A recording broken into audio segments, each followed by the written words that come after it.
school year. If you haven't already, please sign in at the back table so we can just have an accurate documentation of who is here. You can also pick up an agenda if you don't have one already. My name is Kathy Riojas. I'm the SHAC chair, and at this time I call this meeting to order at, I don't even know what time it is. 7:04 p.m. And we have enough to meet quorum, and we have a secretary present. Thank you, Sylvia. As a reminder, SHAC members are appointed by the CFB School Board Trustees and are the only members authorized to make motions, discuss motions, and vote. But we love it when other people come to the meeting too. And so our visitors who are here, we definitely want you to be part of the process. You are part of the process. You may ask questions during the program presentations. You can address the committee, maybe with specific comments or concerns that you have during what we refer to as audience for guests. If you wish to do this during our meeting today, you will need to fill out an audience for guests form and make sure that it is turned into Sylvia. So will you raise your hand so people know who you are? Thank you. The vision and mission of SHAC, we envision a future where a healthy lifestyle, knowledge, and practices are integrated in the community for students and their families to achieve their highest potential. Our mission is to promote healthy lifestyle choices and to create a climate of wellness for all staff, children, and their families in our CFB ISD community. I'm going to talk just a moment about the audience for guests. So according to our bylaws, Article 3, Section 2, open meetings, all regular meetings of the full SHAC shall be open to the public, and the public shall have reasonable opportunity to provide comment. The chair may limit the time given to speakers. Committee meetings may be open to the public at the discretion of the chair. If there are no objections, the chair will set the time limit for audience for guests at 30 minutes. Are we okay with that? All right, we're going to open it up for audience for guests. Sylvia, do we have anybody who would wish to speak tonight?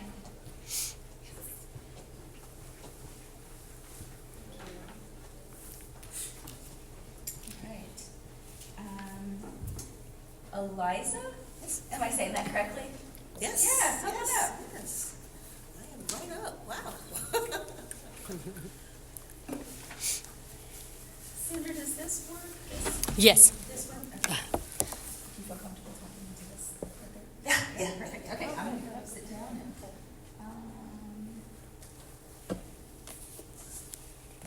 we're going to leave it right there. Okay. All right, Eliza, take it away. Take it away. Well, hello. I'm Eliza Livingston. I was invited here by Sandra. We have been communicating for a bit. I'm a community health worker for the state of Texas. Community health worker. I am a hub vendor. So I got my certification through Baylor Scott White Hospital as a community health worker. I decided when I became a community health worker, I did not want to go work for Baylor, or did I not want to go work for Parkland. I decided to start my own business. And so the name of my business is Community Paths Consult. So my main objective is to help children of color with diabetes and high blood pressure. In my agenda, I was doing some research, and I noticed that not only do I have high blood pressure that runs in my family, but I figured that the very first thing is to catch this thing, and for the state of Texas, of course, these numbers are growing high with the young adolescents. Reason being, we have adolescents in at-risk and low-income communities. So I just started thinking, I said, well, what better way to help the community is to start with them at a very early age. I can recall when I was growing up in Jackson, Mississippi, my parents set the standard for us eating healthy. She recognized red dye and Kool-Aid. We stopped drinking soft drinks. Of course, Mississippi is more so an agricultural culture, so healthy food is very important, and we grew most of our food too. I lived in the city, but my relatives also had farms and things like that to raise healthy food. But one thing I've learned since I'm a community health worker, the state of Texas, the Texas Health and Human Services Department, we have a lot of continuous education classes. In particular, in Tyler, Texas, have a lot of benefits for the state. We also have some local farms here. I don't know if any of you guys heard of Bonton Farms. Anybody heard of Bonton Farms? I've been visiting Bonton Farms quite a bit to try to see what the sympathies are for the community. But on this agenda here is thinking too that children, because of being in these economically depressed areas, the parents don't have time to cook anymore. When I grew up, I think treat night was Friday night. Even Saturday night, we still eat at home. So I said, okay, let me start looking to partner with some areas. Bonton Farmers one, Central Market. I love my Central Market. I love my Central Market. Getting some fresh vegetables accessible for those that may not be familiar with different types of food. So I also have my Serve Safe certification in case I need to demonstrate what these foods, other food groups are involved there. Also, a thing I recognize too that with children of color, their taste buds, of course, are limited because of the food that's available to them to eat, this food that's accessible. Not only do they think they can afford it, but also I have developed a model where, yes, you can afford it. We have another food resource called Town Talk. Anybody heard of Town Talk in Fort Worth and Arlington? Mm-hmm. Yeah, in Arlington. Yeah, so we have that as a great resource that we can help. But the biggest challenge I have with children of this nature is the parents' involvement in it. The parents' involvement in it. Because of very hectic schedules, most of the time the parents in economically depressed neighborhoods work 2 jobs. They work 2 jobs. And by the time they get home, they're very, very tired. So we had back in the term in the 80s, latchkey kids. Anybody remember that? Yeah, so they're going home to an empty house with no food prepared. Very different generation. So I have been recently awarded as a vendor for the school system. So I can do business now with the school system. Not only was I awarded for DFW, but I've been awarded for the entire state of Texas to do business with the school. It's a designation. So, and then I got to thinking about other programs. I have to mention this because I'm DEI captain at my part-time job, diversity and inclusion captain at my part-time job. And I was thinking about the programs over the years that have helped children of color, namely the Black Panthers. Many don't know, if you go out to Stanford University, they have 60 programs that they instituted for the community. Namely, one program is the free breakfast program, in which the government adopted. Another program they had established was child development centers, food cooperative programs for the neighborhood. They also developed and participate healthy clinics, and particularly for sickle cell. Unfortunately, I just had a recent cousin a month ago die from sickle cell. So those are some of the programs that they instituted. So again, me being a minority Black-owned woman business, I decided that I would continue to help my community in some of these initiatives that were started back in the 1960s. My program in working with the school district is going to be a fun program. I want to run the program through school assembly programs. Have it very interactive. Children love learning, being active. They do not do well sitting still in a desk. So I briefly mentioned a little bit of that to Sandra. That's what I wanted to do with the school district. School districts is to run it through that type of forum in which they can really be interactive. I'll give you a sneak peek on one of them. Anybody seen the network show Chopped? Yeah, Chopped, yeah. So that would be nice to have the kids have their little boxes of healthy ingredients and then see if what they can do with their food box. Interactive. They'll learn more. It's brief. It's not so instructional. Also, I was doing some other research for my program as I was starting out. It was interesting. Oh, I'm sorry, go ahead. No. Eliza, I'm so sorry. I did not communicate the audience for guests correctly. Oh. each guest is allowed a maximum of 3 minutes. Oh. No, that's okay. Okay. We have like 30 minutes for multiple audience for guest opportunities. Total. Yeah. But if you could maybe, within the next 2 minutes, kind of, Just wrap kind of give us like maybe the most important part of all of this great information that you're sharing with us. Helping children of color learn how to eat better according to their own cultural sympathies. Because when you say children of color, you have different ethnicities. You have Ecuadorians, you have Honduran, Nicaraguans, we have Black Americans. You have all types of children. So my most important thing is to take those individual families and help them to appreciate how, especially at children level, because children really can hold each other accountable, and their parents, for what they eat. So starting at that level, I've gotten so much great feedback of when people, when they say, well, this is how I grew up, at that level is very instrumental in them learning new behavior challenges. So, and also I was relating to Sandra, I'm gonna wrap it up because I can talk all I was really privileged to get another certification from the state of Texas for the Ancanthosis nigricans test. So I can now conduct that test for children of color as need be. And then the guy at the Office of Border Health, he asked me, he says, well, Eliza, what else will you do? Will you just test? I said, no, absolutely not. I said, well, I would like to refer the families if they need some other help in getting on a program that's going to help their family, whether it's food sourcing, great food sourcing at a good price, and then get them on a plan where they can help their youngsters, their little kiddos, start eating better and teach them how to do time management with cooking. I was a single parent when I was young, and I had to do that. I worked 2 jobs, and I had to teach my son time management. And to this day, he's a cook in his family. He's a cook in his family. Good job. But thank you guys so much for letting me come up here and have it, and I'm looking forward to learning a little bit more about how the SHAC helps our legislative government improve these programs for physical and nutritional health. Yeah.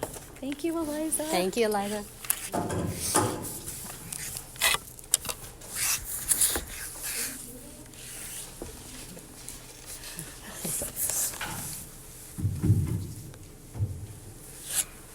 think I'm on the wrong slide here. It's not changing up there, is it? Yeah. Oh, it is, okay. Yeah. Okay. Our next order of business is to approve the minutes from our last SHAC meeting, which was conducted October 12th. Move to approve. I second. All right. Who was the first one? All right. Crystal made the first motion. April seconded the motion. Let's take a vote. Do we vote on it, Sylvia? You can do it by general consent, just Okay. by saying if there's no corrections. Okay. If there are no corrections to the minutes from the last committee, then we will approve them as they were. Thank you. All right, we have a presentation on school-based asthma management.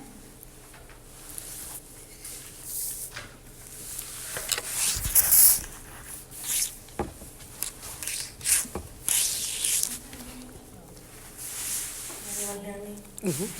Hi, everybody. I think I've met a couple of you guys from the last meeting, but my name is Samira from Dallas County, specifically the Chronic Disease Department, and I am a public health specialist and educator. And I'm here to talk about some of our asthma management programs that we do offer at Dallas County. Also, all of our programs that we offer, even if you're not within the school, are completely free to all Dallas County members.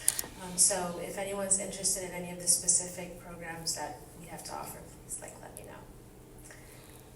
All right, so just a little bit of our mission here. The mission of the CDPD is to promote and support the overall mission of protecting the health of the citizens of Dallas County. And just an overview of some of the programs that we offer. Specifically, we're here to talk about asthma, but we also emphasize on tobacco. I am actually going to be here, correct me if I'm wrong, Jonathan, February 16th, to do the CATCH training, which focuses on tobacco prevention. So if anyone else is interested in that, please reach out to Jonathan for the training. So our asthma program, so we're going to first talk about open airways. This is just a little bit of a summary of both of the programs I'll be talking about today. They are both fairly similar. Open airways is just real for children from 8 to 11, and kicking asthma is from 11 to 16. Okay, Open Airways. Open Airways is for schools. Initiative is designed to provide engaging and interactive education for children aged 8 to 11, focusing on self-asthma management through enjoyable activities.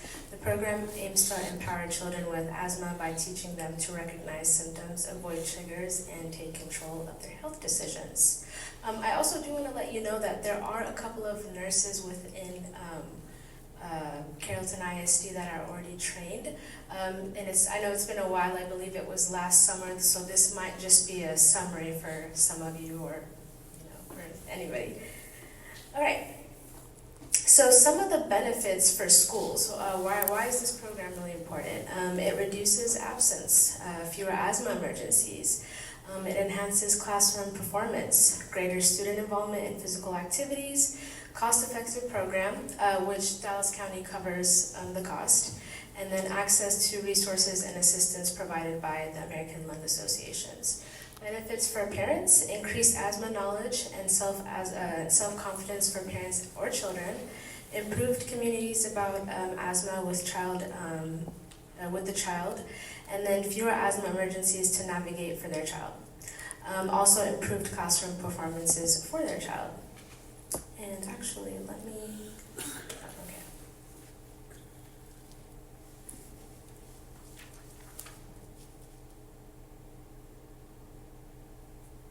okay. Okay, so the facilitator training, it's 3 sections: asthma basics, OAS facilitator training, and then the skills building session. The course is completely 100% online. For the skills building session, now I'm sorry, I forgot to mention that this program is offered by the Lung Association. So depending on where you live, they do offer either in-person or like virtual skills building session. And what you really do during these skills building session, it kind of shows you how you would implement the program, give you tips, and also work with some peers on what would be like the best ways to implement the program, because it can be difficult, children, to keep them interested. And so the materials and support, everything when you do get into the program, all the materials that are needed to implement the program will be offered. So you'll be certified for 3 years. You'll also get a facilitator demonstration device toolkit, and then you'll get a curricular guide, a poster book, and a child and parent handout. And then you'll also have access to the OAS Facilitator Resource Center, which is online, and then facilitator engagement and network opportunities. And this program has been facilitated in over 40,000 schools across the U.S. And so kicking asthma, like I mentioned before, it's fairly similar. So for Open Airways, the sessions would be facilitated by primarily nurses, and it would be 6 sessions for 45 minutes. Kicking asthma would be 4 sessions for about 45 minutes, and instead of an one-on-one, it would be like a group setting, about 4 to 6 people, just because their age is a little bigger. And so Kicking Asthma, it's also a self-asthma management education program for kids 11 to 16. It's the same thing, it empowers them through a fun and interactive approach to asthma self-management. And it includes different techniques suitable for teenage kids and highlights self-management practices such as recognizing triggers and proper medication use. And then we also have our asthma home visit program. This is something from Dallas County that we implement. Right now we get referrals from Parkland and like through community engagement. But what this really is it's compiled of 3 sessions. It's completely virtual, so it's like through Teams. Just after COVID, we decided not to actually do in-home visits. And we do an assessment. In our first session, we just focus on creating a baseline We'll do an assessment, highlight how severe the child's asthma is, and then we also do an environmental assessment, which really means that virtually we'll go through the household with their permission and identify potential triggers of asthma. And then we also provide appropriate resources that they may need, and it doesn't only limit through like medical services.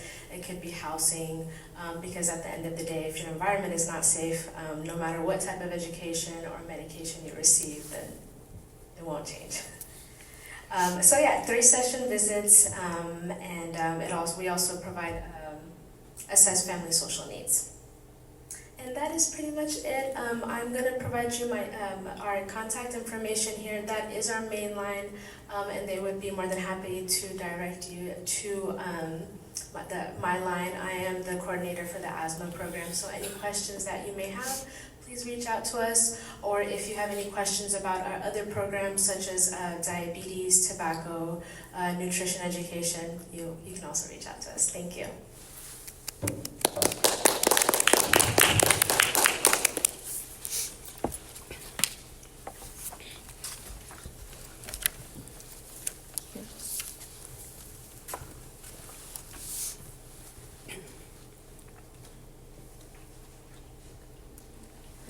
Okay.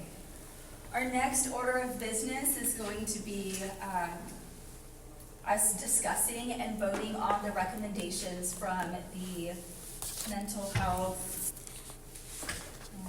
what did we call ourselves? What was this? It was the committee that was designed to kind of review the curriculum, specifically like the curriculum under the guidance department within our district. So I'm going to go ahead and read the recommendations from the subcommittee. The subcommittee was actually formed last year, and we kind of needed some more time to kind of look through all of the information that the district provided us. So if you were on the chat committee last year, some of this may feel really familiar, but we definitely had some things that we needed to kind of tie up this year. So the following SHAC members were appointed to the Curriculum Review Committee at the September 14th, 2023 meeting. That was April Hooper Christensen, Kathy Riojas, Victoria Whitley, Betsy McKinney, Jonathan Wilk, and Sylvia Missoura. Based on Senate Bill 9, the committee was tasked to review public school instruction and material regarding the prevention of child abuse, family violence, dating violence, and sex trafficking. Parents have to opt in for students to receive instruction on these topics. So that was a bit of a shift.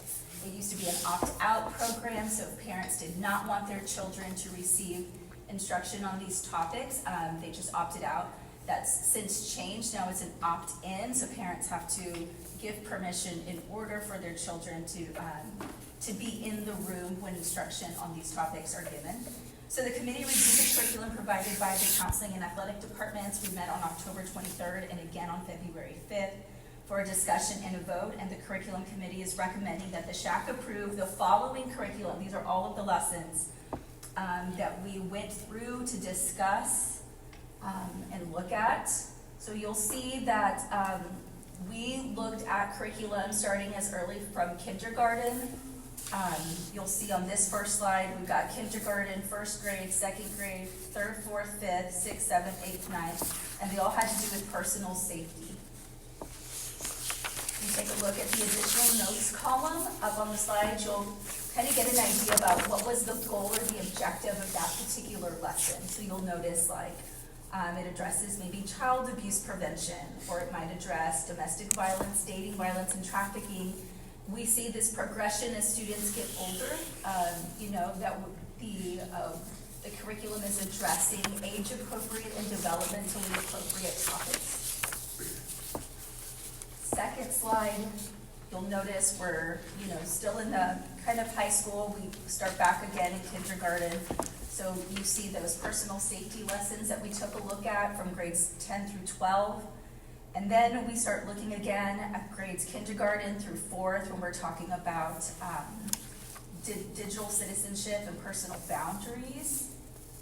If you take a look at that third column, again, you'll kind of get an idea of the objective of each of those lessons: age appropriateness, developmentally appropriateness.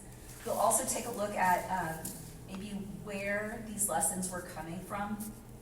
We wanted to make sure that the sources that were being used were credible, research-based sources, the information that we were giving to our students. Some more curriculum on personal boundaries, more curriculum regarding child abuse prevention, family violence prevention, trafficking prevention. Okay. So at this time, is there any discussion from the SHAC about maybe this curriculum, what you saw on these slides? I can go back if you want to see something. So that column on materials, so I'm trying to understand, is that something that is public? Okay, so so I think, Zohar, your question is, like, as a parent, if I wanted to see the lesson, could I?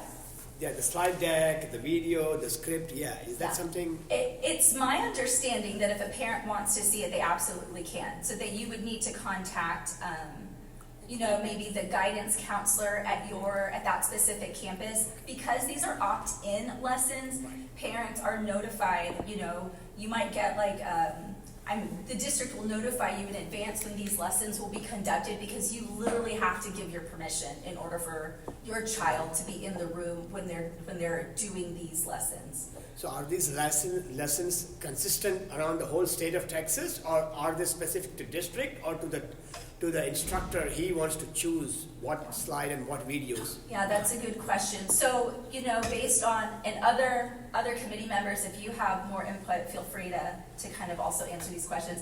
It's my understanding that these lessons, there are guidelines that, need to be followed by the state, right? Now, the state does allow for the district to go ahead and, create their own. And actually, some of the lessons that we approved were created specifically by Carrollton-Farmers branch. Maybe like the counselors within the district, right? So like our experts on mental health, we're creating a lot of our in-house kind of lessons. So it's a mix. Some of them are lessons that were created by district personnel. You'll notice that on some of the lessons, they were just curriculum that maybe we purchased through a vendor that the subcommittee got to preview and look at, and we felt really comfortable with the information that was provided to us. So the way that it works is the curriculum is submitted to the subcommittee, whether it's curriculum written by CFB, ISD personnel, or outside agencies. We review it, and then we make a recommendation. That recommendation is voted on here for the full recommendation, and then that is given to the school board, and then the school board gives final approval. The curriculum that we review is one that they can approach any school district in the state of Texas. But it's whether it's made in-house or by an outside committee, each district adopts their own curriculum. Each district goes through that vetting process to then make recommendations, make decisions and such. And many of the decisions are based on the need of the district. And I will say that I'm also with Dallas ISD, and I will say that they are taking steps further with the sexting and such here in CFB that Dallas ISD is kind of pushing off. And I'm very proud of CFB for having that forward thinking and those forward motions for such a big problem and such. So, but once it is approved, it is then adopted and then brought in, but every parent has to opt their child in. And upon that, if you decide you want to review the curriculum, they will give you an option per campus, whether it's through the counselor or one of the principals, or even the department lead can provide that curriculum for you. You can review it and then make that decision as well. And in regards to consistency, there should be consistency across the district. So if your kid is at a middle school on this end of town versus a student on the other end of town, because there's gonna be consistency within the district. Yes. And Senate Bill 9, requires that we have this local control and that we have input from parents through the shack, and transparency. So that's why we're going through this process in order to comply with the state law that we do so.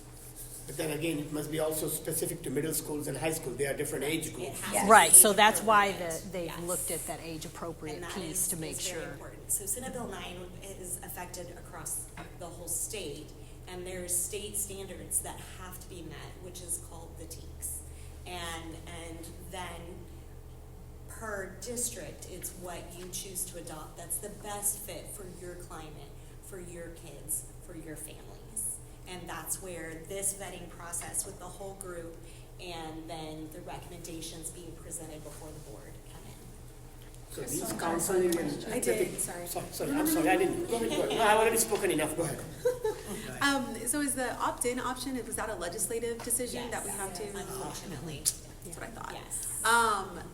Unfortunate. And then my second question is to that, as it relates to communication with parents, because obviously we have parents that have a wide range of, there's digital divide, there's all these things. What are we doing to make sure that parents are educated to know to do this without having to look at something digitally or anything like that? Is there a plan for that? Can a district person maybe answer that for us? I It's don't know. going out both electronically and by paper. So, for all of the health-related courses, we require not only electronic signature, but a hard copy signature as well that is collected and stays in our offices as well.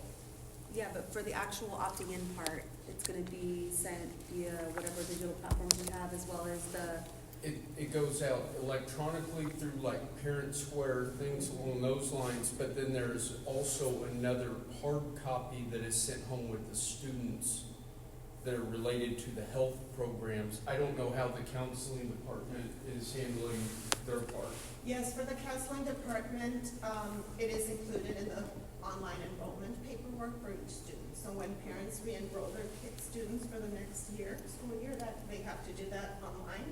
It's one of the things they have to review in order to move on. So it is part of the enrollment paperwork. And it is offered in different languages as Yeah. well. thank you. Yes. Okay. Any more discussion questions on behalf of the committee? Okay, so now we must vote that these are the recommendations that the committee at large is comfortable with presenting to the school board. I motion. Okay, April's motion. So can you move in the name of the committee? Oh, sure. I motion that we vote to accept these recommendations on behalf of the curriculum committee. So sorry. Do we have a second? So we don't need a We don't second need a because second. it comes from committee. Okay. All right. This motion carried. Well, we need a vote. Oh, we need to vote. Thank you for keeping me in line, Sylvia. All right, so let's go ahead and move to vote. All those in favor? Aye. Any opposed? Motion carried. All right. There was another subcommittee that met as well. Let me go ahead. Oh, I need my laptop for this one. 1 second.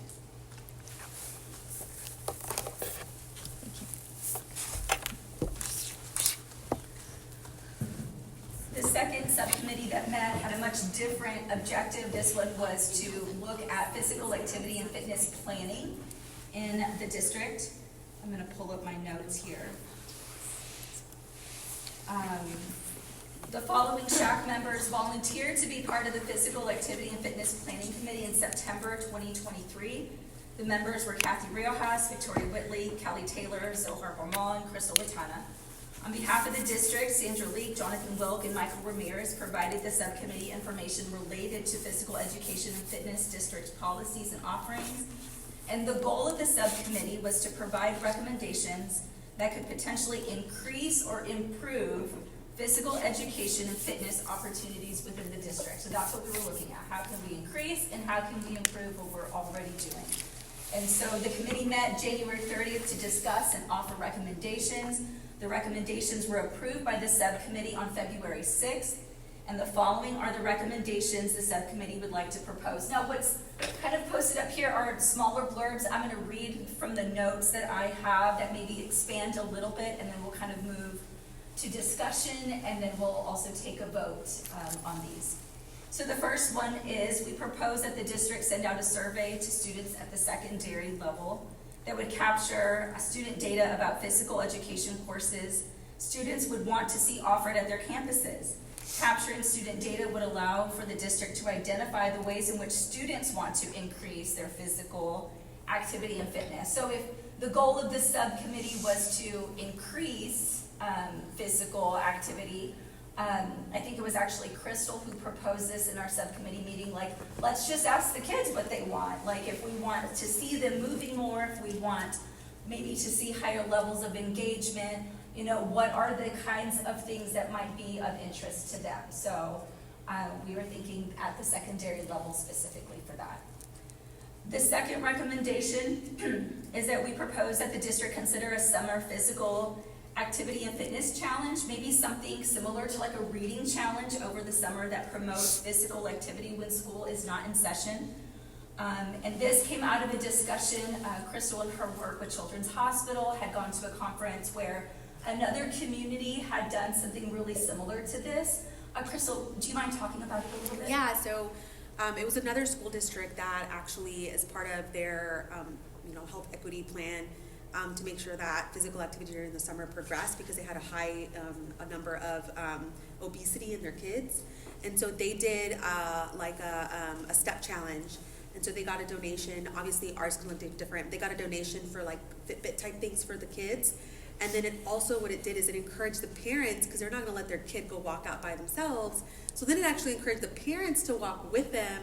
And they saw this new like thing where even after the summer, they would still, walk with the kids around the park and around their local parks. So it just promoted engagement, and then they got prizes based on how many steps they did during the summer. And so it was a really neat way, interactive way for also the whole family to even get engaged into some physical activity, which is really cool. Yeah, that is a really cool idea, right? How many of us, I remember like loving the summer reading challenges, and so the idea of some, maybe like a physical component sounded really cool. So that was our second recommendation. The third recommendation, kind of came out of discussion in our subcommittee. We proposed that the physical education offerings at each middle school campus be consistent throughout the district. While each campus does offer physical education, like that is, I want to make sure, all of our middle schools are offering physical education. But there are some campuses that maybe seem to have like additional offerings that not all do, and so we just wanted to maybe propose that there's more consistency with that. I think maybe some campuses might offer like a martial arts, where that's maybe not something every middle school has, or every middle school student has the opportunity to do during the school day. Our fourth recommendation was that we propose that the district review guidelines and resources for teachers regarding indoor recess expectations that still promote movement and physical activity when outdoor recess is not an option. The subcommittee wants to ensure that teachers know where to access and how to implement to their best ability the indoor recess protocol. So when we met as a subcommittee, we weren't even sure if there were guidelines. With maybe like school starting what feels like as a parent earlier and earlier every year. I know this year specifically we ran into maybe strings of consecutive days where it was just too hot to go outside. And so as a subcommittee, we were talking about it's not just rainy weather and it's not just cold weather, it's also hot weather that we have to kind of be mindful of. And based just off our personal experiences as parents and kids, and this is specifically just for the elementary ages because recess is not really an option for middle school and high school, our experiences were that, it just kind of became a movie day. It was like sit down and watch a movie, and as a mom of a really active 5th grade boy, those were just some really, really tough days. It impacted behavior, it impacted mood, and so in some conversations with with Jonathan. Jonathan did let us know that there is a resource. There's like a library that each campus has. Maybe their physical education coach kind of compiles a list of here are things that we can do during indoor recess. And so if that already exists, then maybe the recommendation is that we just want to make sure that teachers maybe are being trained more consistently to be able to access that, so that it doesn't just turn into kind of watching movies. We may also need to consider spacing for that as well, because going and doing Go Noodle, which is an online interactive resource for indoor physical activity, and they don't have the room to do the popsicle dance, that's also a concern. So something to think of since you're already on it. Yeah, it's not ideal. Indoor recess is not ideal, and it's not easy, but if our goal is to increase and improve, right, physical education and fitness, we just want to make sure that our teachers and our district, right, are looking at how can we make this work, especially with hot days, rainy days, and cold days, just being a part of something that we know, are going to be part of every school year. Yeah. The next recommendation is that we propose that the district consider sharing more information through regular parent communication channels regarding physical fitness tips, suggestions, and resources. This came out of a discussion, and just how can we empower parents? Could there be a blast every now and then through Parent Square that's just like, X number of steps equals this, that just kind of motivates or it educates our parents to be empowered in this process as well. And then number 6, we propose that the district consider creating opportunities for middle school students to engage in physical activity in a supervised setting before the school day begins by offering walking time on the track occasionally throughout the year. So this was actually a recommendation from Zohar. It's recommended that the track maybe be used only for walking during this time, not as an opportunity for students to congregate, not as an opportunity for students to stand around, and not as an opportunity for them to engage in any sort of ball activity or competitive sport. It's encouraged that maybe campuses utilize parent volunteers to man the walking on the track to alleviate staffing concerns during this time of day. Zohar, do you want to talk a little bit about this? Yes, so we did this very successfully for 2 years when Mr. Toy was the principal at Perry Middle School. So as a PTA, and when Kim Lee was the SHAC member, this was an initiative from Kim Lee. I just helped to make it happen. And what we did was, I used to be there by 7:50 on a Friday in the month of April and May. We started after spring break. So it was started after March. And then for the first 2 Fridays, I would be there by 7:55.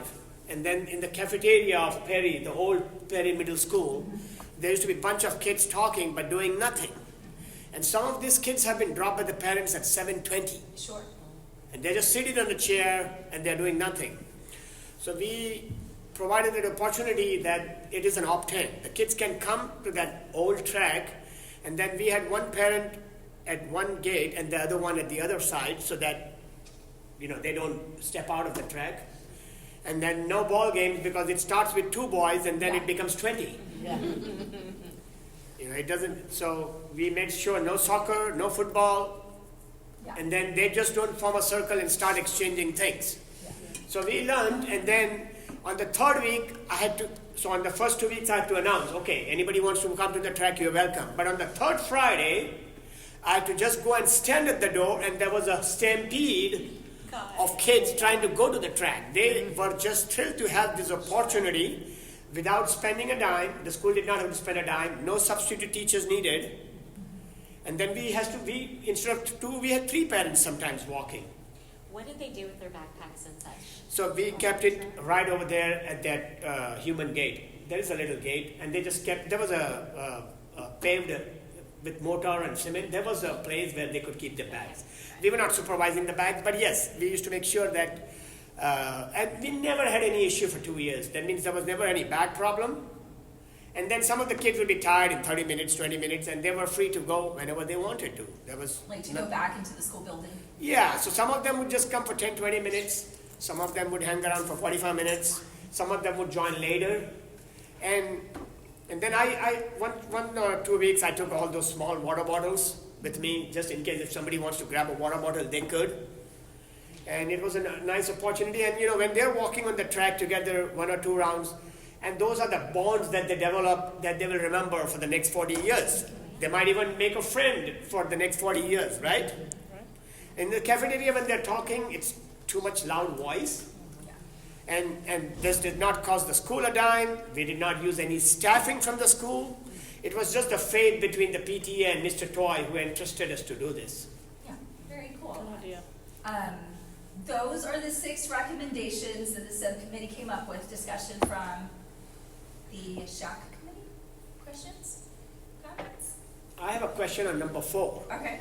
When it is indoor recess, how does it matter if it is, I'm not sure whether you were talking about the number 4, but whether it is hot, cold, or rainy. Say the question again, Zohar? So maybe I missed it, but when we are talking about indoor recess, Uh-huh. did it matter? Does it matter whether it is hot, cold, or it doesn't? No, I was just outlining how those are the 3 Right. weather conditions that force, right, the schools to keep the kids inside. So at a certain, I don't even know what the number is. I honestly didn't even know it could be too hot to go outside. That was new for me as a mom this year. What is the number do we know what that number is? Well, shouldn't. The heat index? Heat index, Did y'all go to, I think the heat index Not of yet. greater than 95, wasn't it? I don't remember. It's something like that, Yeah. So, There's several different the rating numbers. old rating was anything above heat index of 95, there was no outdoor activity for elementary. Yeah, and we're still following that, I believe. Yeah. And then the cold is, y'all followed ours, correct, for the cold? Yeah. So the cold is a temperature of 30 and/or a wind chill of 25. They didn't go outside. Oh, we didn't even walk after below 40. yeah, absolutely. Uh, Can I make a comment? Yes. Oh, okay. Well, I was thinking about, what about on the indoor activity, a Zumba session? Yeah. And also, I've seen on Instagram where law enforcement, they'll come in and they'll start dancing with the kids. And we do. Yeah, I know Dallas, yeah. Well, no, Farmers Branch Oh, they do too? recently Oh, okay. came in and they did a whole clown show and they were dancing The with. like cops would dance with Yes, the kids. and it's wonderful. And, I think and Zumba would we've be- also had our SROs, our campus resource officers, they have gotten up and done that as well Kids love to at dance. Blair I know my Elementary. little It's been brother. awesome. Yeah, she loves to dance, so I think that would be good. Zumba. Dancing is an option. That's physical activity. Yes. Well, and there's an online, the Go Noodle that I was talking about, and they have learning integrated with the physical activity. So they're going over math concepts, English concepts, and stuff as they're doing a dance or a repetitive motion. And Go Noodle is one of the resources that is used as a PE alternative here in the Yeah, district. when I was learning to speak Spanish, well, I'm not fluent now, but one of the things he spoke about, one of my instructors, he spoke 7 languages, and sitting down for 10 minutes for learning a new concept, that's it. You need to be up, doing volleyball, passing, and saying a word, or 1 + 1. Right. You have to be active learning in order to retain it. Any other comments, questions related to this? Yes, Kelly. So, or does anyone know, I love the outdoor walking. You said it was implemented for 2 years successfully at Perry. Does anybody know why it stopped? Well, because one thing was I graduated. Hard left, Terry. Okay. Second So thing are was, you at Turner now? yeah, but we did it for middle school because as they go into high school, it's become very no, different. I was Yeah. just being silly. Yeah.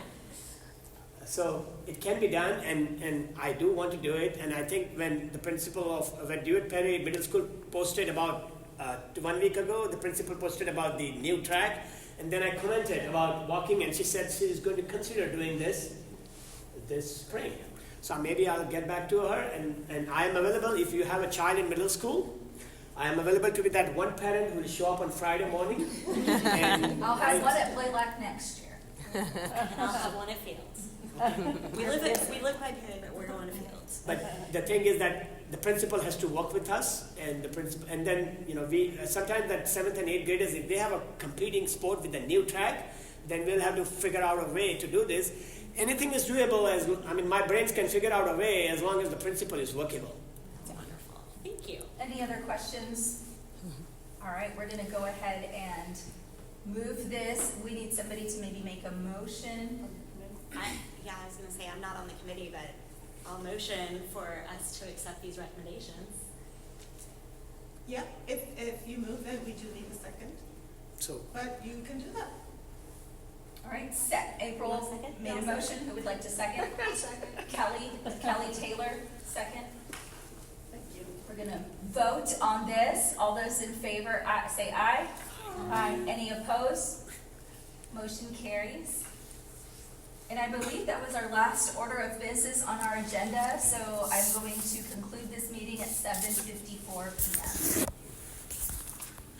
And you had a discussion. Oh. I just bring up a thought that y'all can either look at this or not, because Okay. I'm not supposed to be giving ideas. But I'm just really curious on this opt-in thing. I know Crystal was asking about it. Yeah. And this is our first year to have that as an opt-in and not an opt-out. And I would be curious to see the data on that compared to prior years. And I don't know if that's something that Shaq would want to review, just to see, like, y'all are doing such great work on improving what we're offering, and I would hate to hear that our attendance is like way dropped off because of the new opt-in. The problem is that the opt-in is at the state level. It's a state mandate. No, I know it is. I know we don't have a choice in it, but I'm saying that like the numbers. Just like what is the data Like reveal? maybe Shaq can talk about like our numbers don't look great, y'all. Like what can we do to try to increase the communication to parents? Because I mean, ultimately, that's what this comes like Crystal was asking about. Yeah. Is that parents don't understand. What and so was it on the enrollment packet this year? Yes. I was like, I do remember when I was doing my packet. But, okay. But I also remember getting like a Parent Square notification. Yes. And maybe that was the year before that said, hey, you have to opt in your kid for this thing, and I just did it on Parent Square. So actually, it is in paperwork, but schools, there's timelines to present these lessons, so before they have to announce it to parents 14 days in advance, so there's a Parent Square sent out. And schools can also do a second, opt-in and say, if you didn't opt in with the enrollment paperwork, you can still do that now. So there is another option for parents. And also another resource may also be talking to these teachers as to their struggle. So as a health educator, I never offered my kids extra credit, but I did offer them one free floating homework grade, 100 for anything homework-wise and classwork and such too. If they got it signed. Any parent who was opt-out, opt-in on whatever the parents choose, if you brought that paper back and signed. And I'm like, you cannot go in the hall and all of a sudden magically have it signed. And the ones that opted out, I physically called my students' parents and said, I just want to double check to see if you need to review the curriculum or anything like that. One of them thought that there was going to be demonstrations of things, and I was like, oh, no. Your child is not going to officially be participating in demonstration of sexual intercourse. No. And so then, and I did all that like a week before of making those calls. So that way there was time for them to change their mind, and then I attach it to the ones that did change and such. But I will say, on the campus level, that's where the struggle was real as far as trying to get these done last minute. My other health educator friends also were like, I can't get these dang parents to sign the forms, and I was like, you gotta incentivize it. Which, and I don't know if the Shaq's job's gonna be to get into like the nitty gritty of this No, campus I level, mean, but you I can't. just think y'all are doing so much work Yeah. to get all of this teed up that, I mean, I And would the be district. sad as a committee to find out that our numbers tanked this year. And we need, maybe that's something that y'all could take back to the district and say, we need help to increase the opt-in on this because there's all this great work that was done. I would be shocked if the numbers didn't tank, and maybe tank is a relative term. A slight decrease. I'm sure there's a decrease just because of the, because it's different, right? So, yeah, I'm curious about that data. It seems like it would be captured by each campus individually. Is there a place where this data exists just as a whole? Like, That would be if they turned it into a department. Well, but each, I there's like can different departments. only do the health area. Piece and of it. we did not see a large decrease I did. last year. So last year was the first year of this. We Yeah. did not see a large decrease. We did have a bunch of people that didn't have their papers. So I would say we went from maybe 2 when we were doing opt-in, Opt-out. opt-out to like 6 for opt-in. But we haven't seen I wouldn't It's call not it dramatic. a huge number. I can get more formal numbers, but I only have access to the health numbers. The counseling department would have to. I'm not asking. But Again, very that's- clear, I'm not asking. But That that's, is y'all's decision. I'm happy but as that's that. also the responsibility of that campus to really spur that conversation with those students to then get them to make that effort. And I literally was like, if your parents are ones that you don't see all week, there are many that have night jobs. I'm like, here are post-its, and I have post-its around the room. Write a note, put that post-it on, put it on their pillow with a pen, so that there's no excuse and you can get it in. But that's what it took, is me writing them and dealing with it, and it was exhausting for me and my other health educators. So it takes effort at the campus level. So, and I have the curriculum available for all the parent-teacher nights.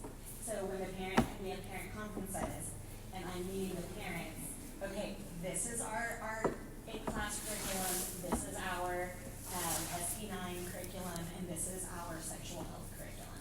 And by having all that available, it really has cut down on questions and requests for that, and the openness with the parents, and that is helpful. And also having the curriculum available in Spanish as well as English. So that's another key element to help spur that success. Yes, When is the next meeting? good question. It's in April. April 18th. April 18th. Yes. Will it be back at this location or will we be back at our original? I am not sure. We had to move due to construction, so it's possible we may be back here. I will find out, though, and let you all know. We should do 5 minutes of Zumba during the meeting. Zohar, do you want to lead You the want to Zumba? lead the Zumba? Do you want to lead the Zumba, Zohar? Might look like a ballet if I start doing it. Thank you, guys. Okay. So we are officially adjourned at 8:02. Adjourned at, what time is it? 8:02. 8:02.